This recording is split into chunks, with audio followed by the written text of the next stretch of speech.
नमस्कार। स्वागत है आप सभी का बेगावी प्लेटफॉर्म पर। जैसा कि मैंने आपको बताया था, मैं मैथ की प्रैक्टिस सेट करा रहा हूँ यूपी पुलिस कांस्टेबल के लिए जो भर्तियाँ आई हुई हैं। आज मैं जो पेपर A1 एंड 2 में जो भी मैथ्स के क्वेश्चन आए थे उनमें से जो रिमेनिंग क्वेश्चंस बचे हैं वो मैं आज कराने वाला हूँ। आज सारे पूरे क्वेश्चन करा देंगे, यानी कि 2 पेपर के सारे मैथ के जितने भी क्वेश्चन थे वो सारे खत्म हो जाएंगे। रीजनिंग का सेशन भी जल्दी ही आपके लिए लेके आऊँगा। तो शुरू करते हैं, क्वेश्चन की शुरुआत करते हैं। पहला क्वेश्चन देखते हैं। पहला क्वेश्चन है, दो ट्रेनें ए और बी 600 किलोमीटर दूर दो स्टेशनों एक्स और वाई से एक साथ शुरू होती हैं और एक्स से 225 किलोमीटर की दूरी पर एक दूसरे को पार करती हैं। यदि ट्रेन बी को यात्रा पूरी करने में 8 घंटे लगे तो ट्रेन ए ने इसे कितने घंटे में पूरा किया। ठीक है, ये बोल रहा है ए और बी है कोई, ये एक्स से चलता है, ये वाई से चलता है। दोनों के जो बीच की दूरी है वो कितनी है? 600 किलोमीटर। 600 किलोमीटर है। एक्स से कितना दूर? 225 किलोमीटर दूर, यानी कि एक्स से 225 किलोमीटर दूर यहां जाके ये दोनों ए और बी मिलते हैं। इतने दूर जाके एक 225 किलोमीटर एक्स से 225 किलोमीटर दूर इस पॉइंट पे क्या है, ये दोनों मिलते हैं। यानी कि ये दूरी कितनी बची? इसमें से इसे घटा देंगे, कितना बचा? 375 किलोमीटर। ठीक, 225 किलोमीटर ये, 375 किलोमीटर ये। इस 22 से 375 किलोमीटर और एक्स से 225 किलोमीटर दूर इस पॉइंट पे ये दोनों मिलते हैं। अब क्या कह रहा है, बी ने जो दूरी तय करी है ये 375 किलोमीटर, वो कितने घंटे में करी है? अच्छा, ट्रेन को बी को, इस बी को पूरी यात्रा करने में 8 घंटे लगे, यानी कि पूरी यात्रा करने में कितने घंटे लगे? 8 घंटे लगे। यानी कि जो 600 बी द्वारा बी द्वारा लगा समय कितना है? 8 घंटा।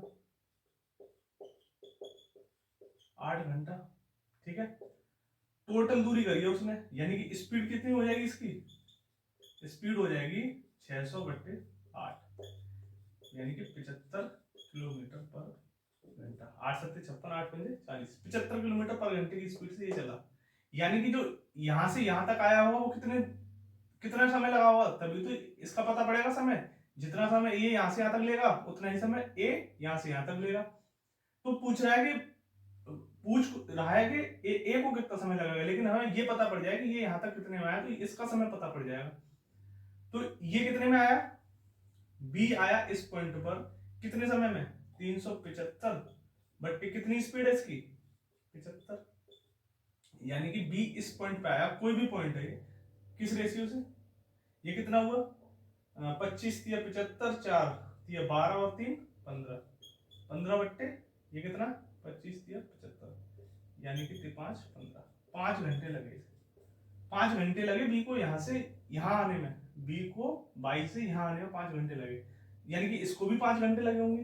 तो यहां से इसकी स्पीड निकल आएगी ए की, क्योंकि ए को भी 5 घंटे लगे 225 किलोमीटर करने में, तो ए की स्पीड क्या हो जाएगी? 225 बट्टे 5, यानी कि 45 किलोमीटर पर घंटा। ये है 45 किलोमीटर पर घंटा पूछा गया है। तो ए ने इसे कितने घंटे में पूरा किया? ए की पूछ रहा है कि ए ने इसे कितने घंटे में पूरा किया, ए ने। और क्या पूछ रहा है? अच्छा, ए का ही पूछ रहा है, तो 45 किलोमीटर। अब टोटल कितनी दूरी है? ए द्वारा लगा समय बराबर कितना है? 600 किलोमीटर टोटल डिस्टेंस, और समय स्पीड कितनी है? 45। कितना हो गया? 15 थी 45, 15 चौका 60, 40, यानी 13 से ही 1/3 घंटे लगे। आगे समझ क्लियर? समझ में आया कितना लगा? समय क्या होता है? समय क्या होता है? Distance upon speed. स्पीड बराबर क्या होगा? Distance upon time. तो टाइम बराबर क्या हो जाएगा? Distance upon speed. ठीक है, ये आपका क्या हो गया, आंसर हो गया। नेक्स्ट क्वेश्चन देखते हैं। नेक्स्ट क्वेश्चन है, आज जल्दी जल्दी सवाल करेंगे, टाइम ज्यादा हो जाता है, थोड़ा स्पीड से चलेंगे आज। नेक्स्ट क्वेश्चन है 15.5 इंटू 1.2 इक्वल टू कितनी वैल्यू आएगी इसकी। सिंपल सवाल है, कर लेंगे इसे। ऑप्शन होंगे तो ऑप्शन से भी जल्दी कर लेते हैं। 12 पंजे 60, 6 बचे, 12 पंजे 60 और 66, 12 कम 12 6 18, 18.6 इसका आंसर हो जाएगा। ठीक है, सिंपल क्वेश्चन आते हैं, इनको जल्दी जल्दी करेंगे। ठीक, नेक्स्ट क्वेश्चन है, आज सारे क्वेश्चन जल्दी करा दूंगा मैं। 11/8 इंटू 56/33, ये भी सवाल इजी है, इसे भी कर लेंगे। 6 7 8, 11 3, 7/3, 2 से 1/3। ठीक, समझ में आया। नेक्स्ट क्वेश्चन है 52 78 156 का HCF क्या होगा। HCF ऑफ 52 78 और 156, इनका क्या पूछा है, एलसीएम पूछा है। ऑप्शन क्या है, 26 39 13 2, 26 39 13 2, ये ऑप्शन है इसके। ठीक है, करते हैं। एचसीएफ क्या होता है, हाईएस्ट कॉमन फैक्टर, यानी कि ये दो तीन संख्या दी रखी हैं, इनमें से जितना भी कॉमन जो आएगा, कॉमन जितना भी इसमें से आएगा वही क्या होगा, इसका एचसीएफ होगा, हाईएस्ट कॉमन फैक्टर। इनके जो फैक्टर होंगे उसमें से सबसे ज्यादा जो कॉमन आ सकता है वही क्या होता है, इसका एचसीएफ होता है। अब देखो, वैसे तो आंसर इसका आ ही गया, लेकिन समझाने के लिए मैं समझा रहा हूं आपको।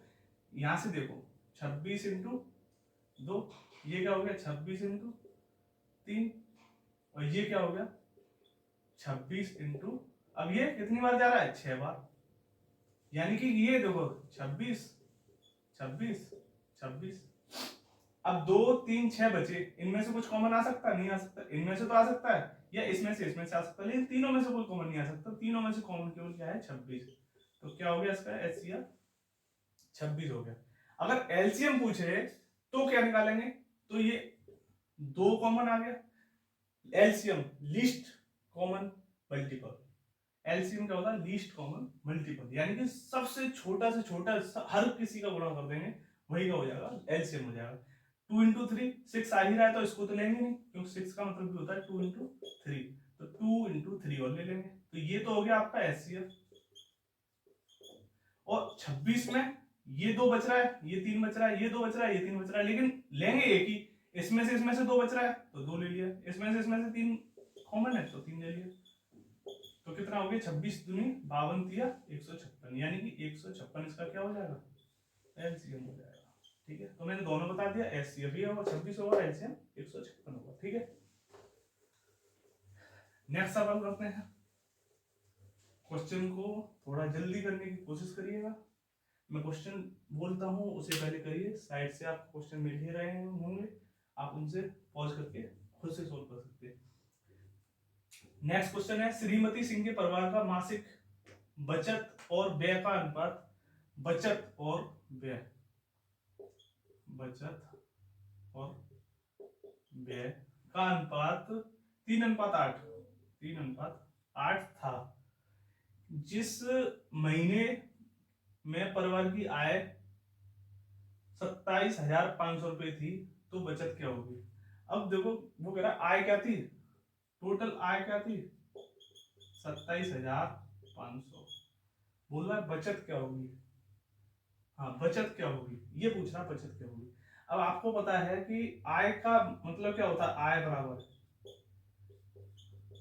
इनकम बराबर क्या होता है, ये बचत, बचत saving plus expenditure, saving plus expenditure बराबर क्या होता है, इनकम। यानी कि ये दो रेशियो दे रखे हैं, 3:8 और 3:8, 3 + 8, यही क्या हो जाएगा 11:11, और यही क्या होता है, यही क्या है हमारा, यही है इनकम। और इसकी वैल्यू दे रखी है कितनी 27,500, यानी कि 11 की वैल्यू दे रखी है 27,500, तो 1 की वैल्यू कितनी हो जाएगी 11 का भाग दे देंगे, 11 दूनी 22, 11 दूनी 55, यानी 2500। पूछा क्या है बचत, बचत का रेशियो कितना है 3, तो कितना हो जाएगा बचत क्या हो जाएगी 3 इंटू 200 2500 कितना हो जाएगा 7500 रुपए। ठीक, 7500 रुपए इसका आंसर हो जाएगा। समझ में आया? नेक्स्ट करते हैं।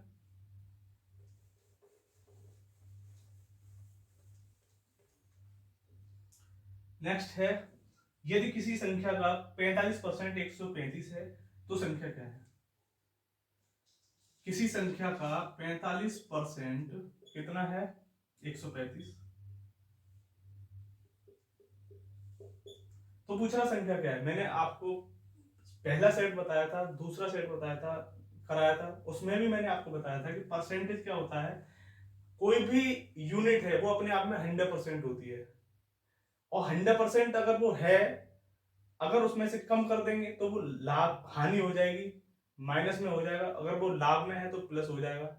लेकिन ये क्या कह रखा है 45 है, यानी कि कोई चीज 100% तो थी ना पहले, लेकिन अब कम कर दी, यानी कि 45% कितना हो गया 135, 135, यानी कि 100% हमें पता करना है, तो 45% की वैल्यू है 135, यानी 1% की वैल्यू क्या हो जाएगी, इसको इधर ले आएंगे 135 बटे 45, यानी कि 45 का इसमें भाग देंगे कितनी हो जाएगा 3, और 100% हमें निकालना है, तो ये क्या हो जाएगा 100 इंटू 3 इक्वल टू 300, यही हमारा क्या होगा आंसर। ठीक है, समझ में आया? क्वेश्चन आपको साइड में मिल रहे हैं, क्वेश्चन आप वहां से पॉज करके खुद से सोल्व कर सकते हैं। नेक्स्ट क्वेश्चन है एक खिलौना बेचते समय 13% की हानि और 11% के लाभ के बीच का अंतर 108 रुपए था। यदि अर्जित लाभ 12% था तो खिलौने का विक्रय मूल्य क्या होगा। यानी कि वो कह रहा है कि कोई, मैंने आपको बताया है कोई भी यूनिट है वो क्या होती है 100% होती है। वो कहता है कि -13% और कितना बताया, यानी 13% की हानि और 11% लाभ, यानी 11% का लाभ, इन दोनों के जो बीच का अंतर है वो कितना है 108 रुपए, यानी कि 11, कोई चीज 100 से 13 कम हुई, यानी कि ये कितनी हुई 87%। 100 में से कोई चीज कम हुई, कितनी हुई 11 जुड़ी, 11% का लाभ लिया तो कितना हुआ 111%। ठीक है, यानी कि इन दोनों के जो बीच का अंतर है वो कितना है 108, यानी कि 111 माइनस 87, 111 माइनस 87 तो कितना हुआ 11 और 13 24, यानी कि 24% की जो वैल्यू दे रखी है वो 108 दे रखी है। पूछा है कि 112%, यानी 12% के लाभ के लिए उसने कितने रुपए में चीज बेची होगी, यानी कितना हो गया 112 इंटू 108 बटे 24, 12 दूनी 24, निम्मा 108, 2 पंजे 10, के बाद 9 छिक्के 54, 5 9 पंजे 45, यानी कि 504 रुपए में ये चीज उसने क्या करी बेची, तो ये क्या हो गया एसपी सेलिंग प्राइस। ठीक, समझ में आया? अगला क्वेश्चन देखते हैं।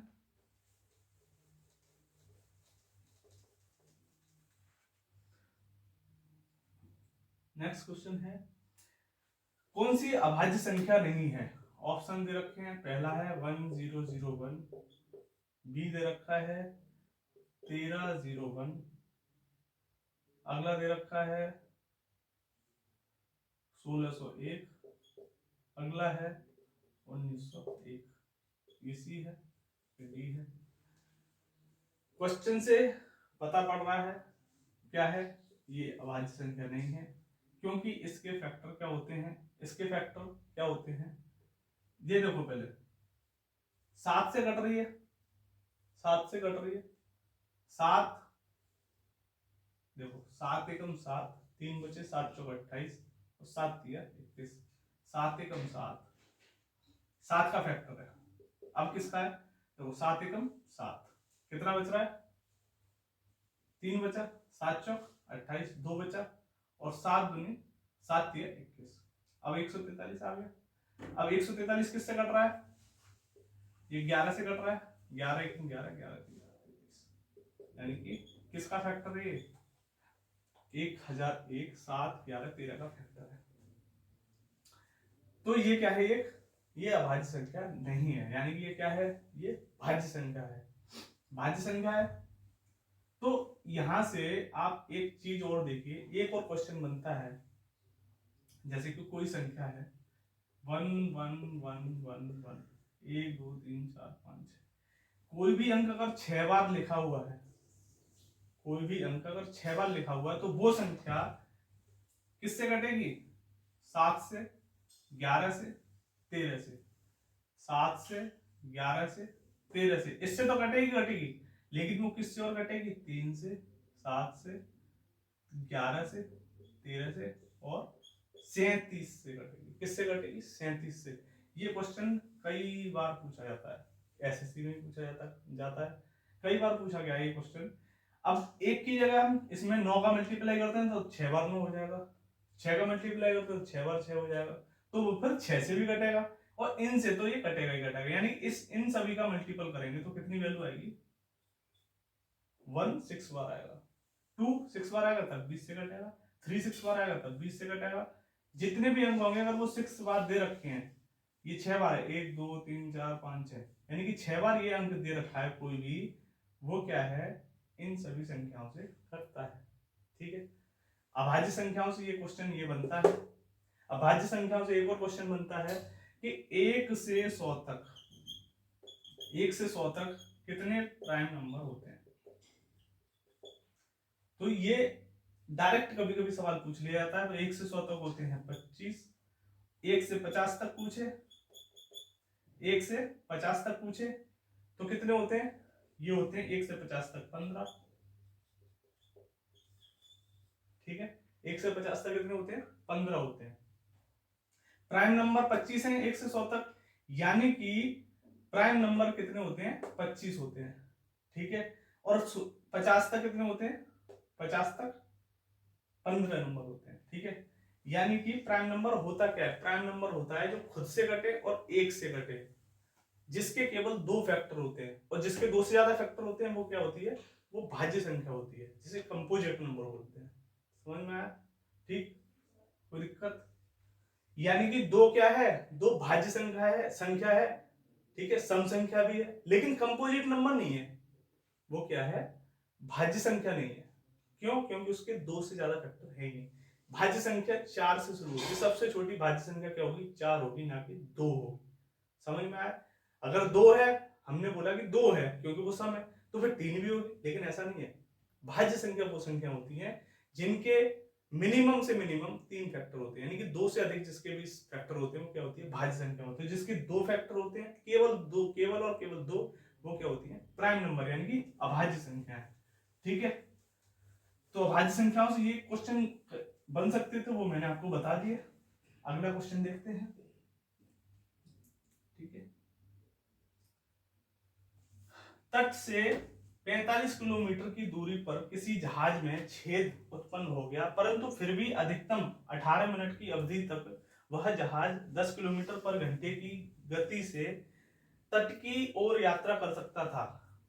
तट से भेजे जाने वाले बचाव नाव को जहाज तक पहुंचने के बाद यात्रियों को बचाने हेतु 6 मिनट लगेंगे। जहाज में उपस्थित सभी लोगों को सफलतापूर्वक निकालने के लिए बचाव नाव की न्यूनतम गति क्या होनी चाहिए? यूपी पुलिस का सवाल है। इसे कह सकते हैं कि ये क्या है? थोड़ा मॉडरेट से ऊपर है, यानी कि डिफिकल्ट सवाल बोल सकते हैं। पढ़ने में भी बड़ा लग रहा है, लेकिन है कुछ नहीं, बस भाषा का खेल है। क्या कह रहा है? तट से 15 किलोमीटर दूर कोई एक जहाज था, ये तट है हमारा, ये तट है। यहां से 15 किलोमीटर दूर कोई जहाज था, इसमें क्या हो गया? छेद हो गया। अब छेद हो गया और इसकी स्पीड कितनी? अब छेद होने के बाद इसकी स्पीड कितनी हो गई? ये 10 किलोमीटर पर घंटे की स्पीड से चलेगा, लेकिन यहां तक पहुंचने में उसे कितने मिनट लगेंगे? 18 मिनट। ठीक है, कितने मिनट लगेंगे? 18 मिनट। अब कह रहा है कि तट से भेजे, अब यहां से तट से, जब भाई यहां से छेद हो गया इसके, तो भाई यहां से कुछ भेजा गया होगा, यहां से भेजा गया एक जहाज इसे बचाने के लिए। तो जो जहाज भेजा गया उसको यहां तक जब पहुंचा, तो जब इसके पास पहुंचा तो क्या हुआ, इसके पास पहुंचने के बाद 6 मिनट जो इसमें यात्री थे उसे निकालने के लिए 6 मिनट लगे। कितने मिनट लगे? 6 मिनट। यानी कि टोटल इसे यहां से यहां तक पहुंचने में कितने मिनट लगेंगे? कितने मिनट लगेंगे? 6 मिनट माइनस कर दो, यानी कि 12 मिनट। यानी कि 12 मिनट में ये जहाज और यहां से भेजा गया जहाज दोनों एक दूसरे से क्या होंगे? मिल जाएंगे, एक दूसरे को कहीं ना कहीं यहां मिलेंगे। ठीक है, अब यहां मिलेंगे वो कितने मिनट में? 12 मिनट में। स्पीड कितनी है इसकी? 10 है। इसकी कुछ ना कुछ होगी, इसकी ही पूछ रहा है कि स्पीड किस गति से जाएगी वो ये निकाल ले। तो 6 मिनट तो लगे वहां पे, जब पहुंच गया वो, तो जहाज से यात्रियों को निकालने में, जहाज से यात्रियों को निकालने में तो ये तो टाइम जुड़ेगा नहीं, क्योंकि वो तो पहुंच गया ना वहां तक। वो पूछ रहा है कि यहां से यहां तक जब वो पहुंचा तो उसे कितनी स्पीड में पहुंचा होगा, क्योंकि इधर से ये भी चल रहा है 10 किलोमीटर पर घंटे की स्पीड से, तो इधर से ये माना कि कोई x किलोमीटर पर घंटे की स्पीड से चल रहा है। ठीक है, ये चल रहा है। अब स्पीड क्या हो जाएगी? ये इधर आ रहा है, तो स्पीड आपको पता है कि जब एक दिशा में पहुंचते हैं तो क्या होती है? स्पीड ऐड होती है, यानी x प्लस ये इधर आ रहा है, यानी कि x प्लस 10 किलोमीटर। दूरी कितनी है? 15 किलोमीटर। समय कितना लगा? 6 मिनट तो बचाने में लगे, 18 मिनट इसे यहां तक आने में लग रहे थे, यानी कि टोटल 18 मिनट लग रहे थे, लेकिन 6 मिनट उसे बचाने में लगे, यानी कि 12 मिनट में ये जहाज पहुंच जाएगा उसके पास। ये भी आ रहा है, ये भी आ रहा है, 12 मिनट। और मिनट मिनट है ये, और घंटे में चेंज करने के लिए क्या करेंगे? मल्टीप्लाई बाई 60, यानी कि 60 का भाग देंगे तो 60 ऊपर चला जाएगा। 12 पंजे 60, x प्लस 10 बराबर 75। 75 और x बराबर क्या हो जाएगा? 10 इधर जाएगा तो 65 किलोमीटर पर आवर। ये किसकी स्पीड है? ये यहां से जो बचाव जहाज भेजा गया है, ये बचाव जहाज की क्या स्पीड आ गई? 665 किलोमीटर पर आवर। यही आपका क्या होगा? आंसर होगा। अगला सवाल देखते हैं। सवाल में कुछ नहीं था, बस लेंदी पढ़ने का मतलब लेंदी सवाल है, लेकिन सवाल में है कुछ नहीं। नेक्स्ट है 1.8 डिवाइड बाई 1200। ये क्वेश्चन है, इसे सॉल्व कर सकते हैं, आप भी कर लोगे, ज्यादा इजी मतलब इतना कठिन नहीं है। कैसे करेंगे?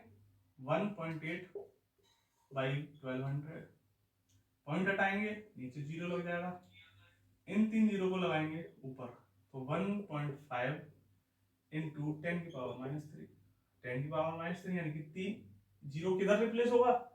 Left side. अगर गुणा होता है, माइनस पावर है तो इधर, और प्लस पावर है तो इधर, ऐसे शिफ्ट होता है डेसिमल। तो डेसिमल इधर शिफ्ट हो जाएगा, 0015, और पॉइंट कहाँ जाएगा? 3 कदम इधर लेफ्ट साइड। तो ये क्या हो जाएगा आपका आंसर हो जाएगा। समझ में आ गया? अगला सवाल देखते हैं। नेक्स्ट क्वेश्चन है, 5 विद्यार्थियों द्वारा प्राप्त अंकों का औसत 55 है। 5 विद्यार्थियों ने शीर्ष 3 विद्यार्थियों का औसत, 5 विद्यार्थियों द्वारा प्राप्त अंकों का औसत 55 है। 5 विद्यार्थियों में से शीर्ष 3 विद्यार्थियों का औसत 65 है। अन्य 2 विद्यार्थियों का औसत क्या होगा? मैंने आपको बताया था कि जो औसत होता है, औसत क्या होता है? Total sum upon total unit. जितने भी यूनिट हैं उसमें टोटल सम में उसका भाग दे देंगे, क्या आ जाता है? एवरेज आ जाता है। यानी कि 5 विद्यार्थियों का जो औसत है वो कितना है? 55 है। 5 विद्यार्थियों का 55 औसत है, यानी कि हर विद्यार्थी का 55 नहीं है, लेकिन 55 औसत है। ये नहीं है कि 55 सबका है, किसी का कम भी हो सकता है, किसी का ज्यादा भी, लेकिन जो एवरेज बताया गया है कि 55 हर किसी का है। तो टोटल कितना हो जाएगा? 5 इंटू 25, सॉरी 5 इंटू 55, ये हो गया टोटल वेट। वेट ये और अंक है, अंक टोटल नंबर इन्हें प्राप्त हुए कितने? 5 इंटू 55।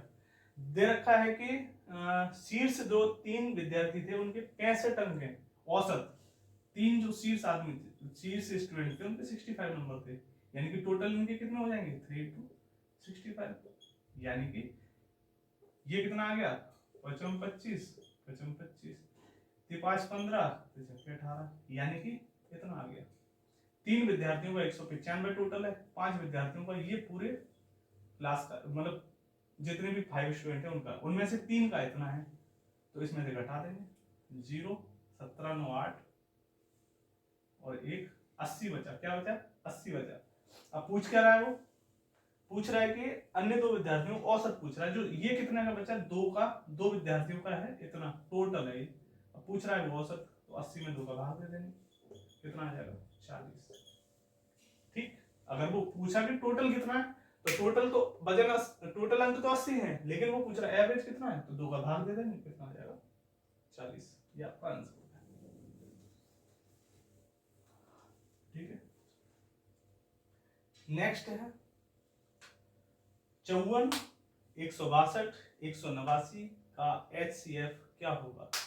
ठीक है, 54, 162 और 189 का HCF पूछा है। HCF कैसे निकालते हैं, मैंने बोला हाईएस्ट कॉमन फैक्टर, जो संख्याएं दे रखी होती हैं उनमें से जितना भी ज्यादा से ज्यादा कॉमन आ सकता है वही हमारा क्या होता है HCF होता है। तो ये 27 × 2, 27 दूनी 54, ये कितना होता है 27 से कट रहा है क्या 9 × 9, 8, 72, यानी 27 से कट रहा है, कितना कट रहा है ये देखो 6 से जा रहा है क्या 6 से जा रहा है, यानी कि 27 × 6, ये कितना है 27 × 7 दिख रहा है, 27 कॉमन दिख रहा है सब में, ये इसमें से 2 कॉमन दिख रहा है लेकिन इसमें नहीं है 2, इनमें से कुछ कॉमन नहीं, लेकिन कॉमन होना चाहिए तीनों में से, यानी कि तीनों में से केवल कितना है कॉमन 27, यही क्या हो गया आपका HCF। ठीक, समझ में आया। अगला सवाल देखते हैं, HCF भी निकाल सकते, LCM भी निकाल सकते हैं, 2 का मल्टीप्लाई कर देंगे, 2 इसमें एक बार आ गया तो इसमें से 2 नहीं लेंगे, फिर 3 और 3 का मल्टीप्लाई कर देंगे, बचा 7, 7 का और कर देंगे, यानी जितने भी अभाज्य संख्या होती हैं उनका मल्टीप्लाई कर दिया जाता है, वही क्या हो जाता है LCM। ठीक है, यानी कि 27 की जो अभाज्य संख्या है मल्टीपल होंगी वो कितने होंगे 3 × 3 × 3, ठीक, इसलिए 27 डायरेक्ट लिखा है, लेकिन होता क्या है वो लीस्ट कॉमन फैक्टर होता है, यानी कि कम से कम जितनी भी संख्याएं जो भी अभाज्य संख्याएं उसमें मल्टीपल होती हैं उन्हीं को हम क्या कहते हैं, उन्हीं को मल्टीप्लाई कर देते हैं और वही क्या होता है LCM होता है। ठीक है, नेक्स्ट क्वेश्चन है LCM का ही है, 64, 128 और 160, 64, 128, 160, LCM पूछा है, 64 का तो 64 होगा ही, 128 यानी 64 × 2, अब ये क्या है 8 दूनी 16, 16 ढाई 160 और 16 दूनी 32, यानी कि ये क्या है 32 × 5। ठीक है, तो ये देखो 32 × 2, ऐसे दिमाग में थोड़ा समझना चाहिए ये क्या आ रहा है, ये क्या है 32 × 4 और ये क्या है 32 × 5। अब देखो 32, 2 और 4 बढ़ा लेंगे 4, ये 5, क्योंकि 2 एक बार ले लिया तो इसमें से 2 लेना पड़ेगा, यानी कि बड़ा ही ले लो, तो कितना आ गया 32 दूनी 64, ये क्या हो गया आपका LCM हो गया। समझ में आया, कोई दिक्कत, ठीक, क्लियर। तो ये सारे सवाल थे जो आपके रिमेनिंग सवाल थे जो बच गए थे, प्रीवियस के जो 2 पेपर सेट थे उनमें से ये बच गए थे, वो मैंने आज करा दिए हैं, पूरा सेट पूरा पेपर 2 पेपर आपके खत्म हो चुके हैं। अगली वीडियो में अगला सेट लेके आएंगे, कोशिश करूंगा कि मैं अगले सेट के सारे क्वेश्चन एक ही वीडियो में करा दूं और थोड़ा जल्दी कर लिया करेंगे क्योंकि वीडियो थोड़ी लंबी हो जाती है। तो यही समाप्त करते हैं, थैंक यू, धन्यवाद।